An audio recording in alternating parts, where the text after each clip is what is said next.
Now, a couple of things to note in this section. First off, the original rule didn't use this terminology. The original rule said that you had to establish, maintain, and enforce a program. All right. So they had different words.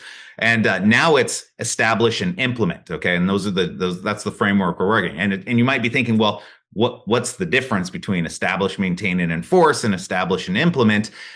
It's really unclear. They don't give us a lot of detail on why they changed that wording, but I can tell you it was purposeful. In fact, if you go back to the law, the original law that this was coming from, the law still says establish, maintain, and enforce. So whatever they're doing here, they are tweaking it. And I think it's because they found the language a little bit easier to define. And in the enforcement side of things, it kind of matched up a little better, at least from the perspective of FinCEN as they were writing this updated rule. But just keep in mind that that original language is still in the law. And so it's not going away completely. Just keep that in the back of your mind. Now, why does that all matter? Well, the examiners are going to look at your program, and they're, not just going through and checking boxes and making sure you have all the things that they think you should see. They want you now to establish why it is risk balanced and how useful is your program. Not just that you're going through the motions and that you're, checking boxes.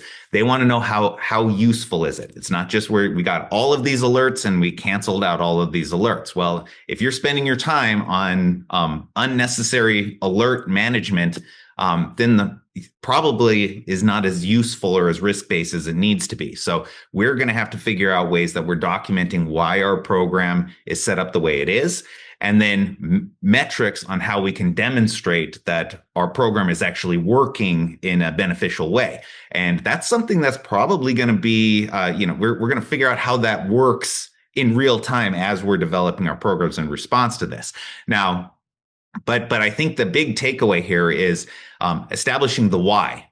Why are you set up the way that you are? Why are you doing the things that you are? And how does that connect back to your risk assessment? And we'll have more of that later on in the program. But Emily, how about you go into this establishing and maintaining language that is a little different than what was in there before? Yep. So establishing and maintaining a program, it's not really a new requirement. It is different, but there's not been this consistent guidance like we've talked about here as far as what this actually means.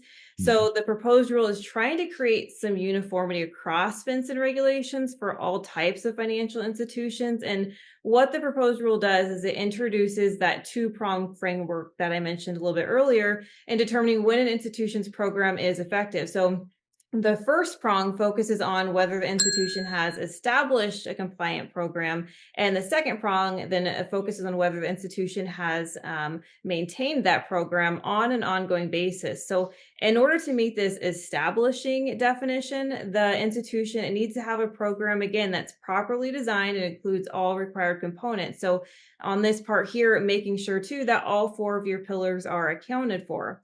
And then the definition of maintaining, it talks about an institution actually implementing and executing the program effectively. So it's not enough just to say what we intend to do. We need to be consistently carrying out these activities in practice to avoid falling short of those expectations. So if an institution fails to update the program over time to reflect changes in risk, then you're not meeting that establishing requirement.